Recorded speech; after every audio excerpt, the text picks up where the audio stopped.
bese ngibingelela abahlonishwa abasithwebulayo zintatheli zethu vela ngiyabona namaciko wonke ngiyabingelela o-stage manager bakhona la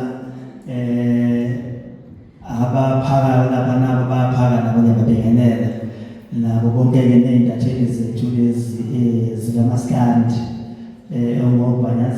ubhanyazile lona nozoso siyabingelela kakhulu nogezana ngiyambona uhleli phansi siyabingelela nje nonke bafowethu ngiyajabula ukuthi namhlanje umcimbi wokwethula kwempucuza ngokusemthethweni ube yimpumelelo ngokuthi nikwazi ukuthi nibe yingxenye yayo. Ngifisa nami-ke ukuzoyibongela wakhona somnyama siyabingelela nakwena mfowethu omnyama.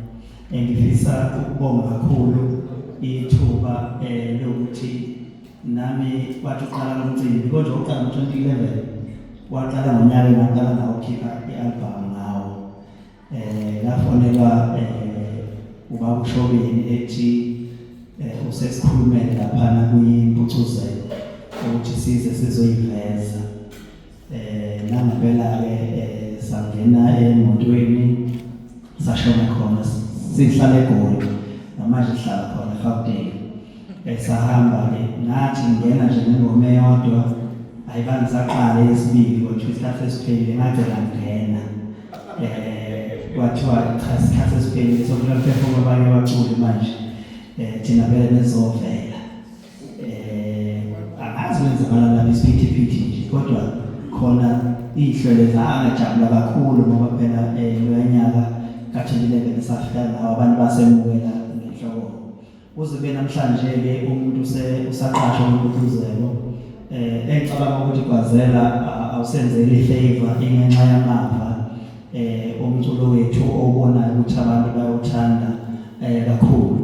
Ngicabanga ukuthi kuyasiza nakho lokho ukuthi kuziveza njengabantu abahle abakwaziyo ukugcina i-relationship ngoba ama-artist anamhlanje amanye ubona sinalo kulonyaka ngonyaka ozalisekho hhayi ngoba ingoma alinayo ingoba nje inhlonipho ayibangabikho kwi-last event wafika umuntu wakuthwala ekhanda ukuthi uphethe ingoma kanti ingoma-ke thina siyayazi ukuza kithi yokugqugquzisa nje kabuhlungu kabi ingoma iqhathe nabantu injengesibhamu somthetho uma usanda kusithola ufisa ngathi ngakho uzokujabulisa kabi nje usheshe upheyuthi. So kubalulekile uma ushaya ingoma kulo nyaka ungazitsheli ukuthi namanye uzazuyishaya iy'nhlanhla hit. So kubalulekile ukuthi isikhathi senza ingoma enkulu ngaloyo nyaka ngonyaka bahloniphe kakhulu abantu ngesikhathi unengoma enkulu bahloniphe kakhulu abantu ngoba bayakunothisa abantu bakunothisa kahle uma usaphezulu ukuthi ubaphatha kanjani. Ngonyaka ozayo uma usubuya ingoma yakhe singasalingani nenye nangonyaka odlule uthola ukuthi mnandi nayo kodwa bevele bekubambe ngamabomu bekubulale nje ngamabomu bephuma umkhankaso ukuthi hhayi lokho befonela abanye babethi akufana okhohlwa loyo thola sebekubambe kahle impela nengoma yakhe ayiseyona idimandi. So kubalulekile nje ukuthi uhlezi umculo ungene emculweni ngethalente nothando ne-commitment ngoba uma ungene nge-commitment uyakuthi noma uxhashaziwe kodwa uma sekufonela umuntu ophindiwe thina ngemicimbi eminye yamaskandi la esihambe ingakaze sikhokhele shona kanye namanje isenzeka kodwa salokhu siperforma lokhu efona lokhu siperforma ngoba sithi yena ithi mina uma ngizoze emcimbini wakho ungixhaphaza ungakhokheli khona ilunga elihleli lapha kwimakhiye elizongithatha nale ngiyosebenza ngeviki ezayo ngiqashela ukuthi ngibonakala emcimbini wakho kodwa unangikhokhelanga. Khona indlela engizokhokheleka ngayo akukhona nje ukuthi uNkulunkulu ubona nje ngemuzi stage mahhala. Kukhona imicimbi ngempela othothi siyithole ngenxa yokuthi sizile kuwena. So-ke ngizwile amazwi ashiwo uNondaba mayethi umcineka eminye imcineka nomthembu noNdlane umcimbi wabo omunye owahloniphayo ama-artist nibambe kanjalo-ke ningashintshi ngoba lokho kuzokwenza ama-artist ehlezi enhlonipho namanje umculo ongekho kwempucuzelo uyayelwela ukuthi kwempucuzelo. Siyabonga nje uGandakani ukuthi uzile namhlanje ngizwa ngathi kuthiwa aqashile kodwa ngoba sazokhuluma abaphathi I think vele so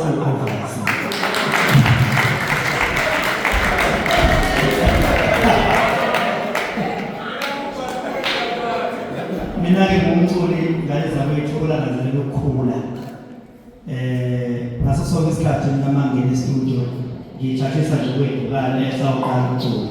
Mangena e-stage ngiyese stage ngiyithathise ukuthi mhlawumbe it's my last performance.